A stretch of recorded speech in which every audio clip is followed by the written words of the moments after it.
पल में परलय होएगी, वीडियो लाइक करें। नमस्कार, मैं मनीष कुमार वर्मा।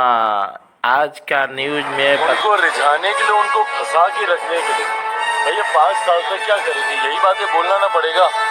अभी अगस्त की डेट दी है, उसके बाद दिसंबर की देंगे, उसके बाद अगले साल की देंगे, फिर 1 साल की देंगे, फिर 1.5 साल की देंगे, करते करते अगला 5 साल इन लोगों को किसी तरीके से खींचना है। विपक्ष में जाते ही ठीक है, आप निभाइए भाई, विपक्ष की भूमिका आप निभाइए, पर सकारात्मक विपक्ष की भूमिका होनी चाहिए। 5 साल में तो उनके कार्यकर्ता तैयारी कर नहीं पाए थे। परिणाम सबके सामने, कितनी सीटें लड़े और कितनी जीते हैं ये सब जानते हैं। देखिए, अपने कार्यकर्ताओं को उलझाने के लिए, उनको रिझाने के लिए, उनको फंसा के रखने के लिए भैया 5 साल तक क्या करेंगे, यही बातें बोलना ना पड़ेगा।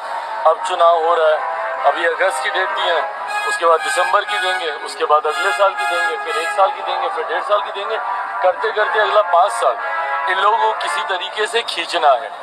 हकीकत है, और इस बात को मैं पूरी एनडीए के एक एक घटक दल के बिहाफ पर बोल सकता हूँ। जिस मजबूती से आज केंद्र में हमारे प्रधानमंत्री नरेंद्र मोदी जी के नेतृत्व में ये सरकार चल रही है, अगले 5 साल ये सरकार ना सिर्फ इसी मजबूती से अपना कार्यकाल पूरा करे, बल्कि इन 5 सालों में भी कई बड़े और कड़े फैसले प्रधानमंत्री जी के नेतृत्व में देश हित में लिए जाएंगे, जिसका मजबूती से समर्थन एनडीए का हर एक घटक दल करेगा। इस बात में अगर किसी के मन में 1% भी शंका है कि कोई भी एनडीए का घटक दल हमारे प्रधानमंत्री जी के नेतृत्व में कुछ भी आगे पीछे करने की सोच रखता है, तो इस बात को वो अपने मन से निकाल दे।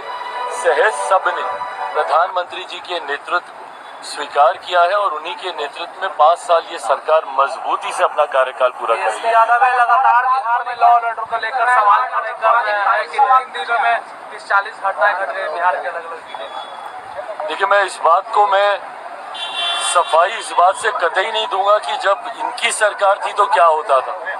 बिहार में 90 का दशक जंगल राज की वजह से जाना इसीलिए क्या, क्योंकि इन लोगों के सरकार में क्या होता था। दिक्कत यह है ना कि विपक्ष में जाते ही ठीक है, आप निभाइए भाई, विपक्ष की भूमिका आप निभाइए, पर सकारात्मक विपक्ष की भूमिका होनी चाहिए। आप एक ऐसी भूमिका निभाइए जहां पे लगे सरकार को कि विपक्ष भी साथ में मिलकर प्रदेश के हित की बात करता है। जब किसी बात का श्रेय लेने की बात आती है, नौकरी का श्रेय लेना होगा तो तुरंत आप हर मन से खड़े होकर बोलिएगा। और जब पुल गिरने की बात आती है, हम लोगों ने तो भैया खड़े होकर नहीं बोला ना कि कौन सा पुल किसके कार्यकाल में बना था। हम लोगों ने तो जानकारी नहीं दी। ऐसा तो नहीं है कि भाई अभी जो 6 महीने पहले जो एनडीए की सरकार बनी है उसी में ही सारे पुलों का निर्माण हुआ। हम तो इस बात को सहज स्वीकार भी करते कि हमारी सरकार है भैया, जिम्मेदारी है हम लोग की। पर ऐसे में जब आप उंगली उठाते हैं तो आप ये भी तो देखिए कि आपके कार्यकाल में क्या होता था। बनिस्बत उसके चीज़ों को बहुत बेहतर किया गया है और आने वाले दिनों में बेहतर किया जाएगा। लॉ एंड ऑर्डर हम लोगों के लिए भी चिंता का विषय है और हम लोगों ने भी इस बात के लिए मुख्यमंत्री जी से हम लोगों ने भी आग्रह किया है कि जिस तरीके से लॉ एंड ऑर्डर की का विषय है उस पर हम लोगों को चिंतित होकर कड़े कदम उठाने की ज़रूरत है। पुल गिरे उसको भी लेकर हम सब चिंतित हैं कि गुणवत्ता के साथ कभी किसी तरीके का कोई समझौता बर्दाश्त नहीं किया जाएगा। पर विपक्ष की भी जिम्मेदारी बनती है कि ऐसे में सकारात्मक भूमिका निभाए। राहुल गांधी है वो आरोप लगाए थे कि रक्षा मंत्री पर कि अग्निवीर के शहीदों को मुआवजा नहीं मिला है, उस पर सेना के जवानों ने भी जवाब दिया है, ट्वीट किया कि नहीं उनको पैसा। भाई, ये गलत तथ्यात्मक जानकारी सदन के पटल पर आप रखिएगा और आज की तारीख में आप सिर्फ एक सांसद की भूमिका में नहीं है ना कि आप कुछ भी आए बोले और चले गए। आज की तारीख में से एक संवैधानिक पद पर आप बैठे हुए हैं। एलओपी की पद की एक अपनी गंभीरता होती है और उसको गंभीरता से लिए जाना जरूरी है। उस दिन एलओपी के तौर पर जो उनका पहला संबोधन था उसमें तमाम गलत तथ्यात्मक जानकारियां उन्होंने सदन के पटल पर रखने का उन्होंने काम किया।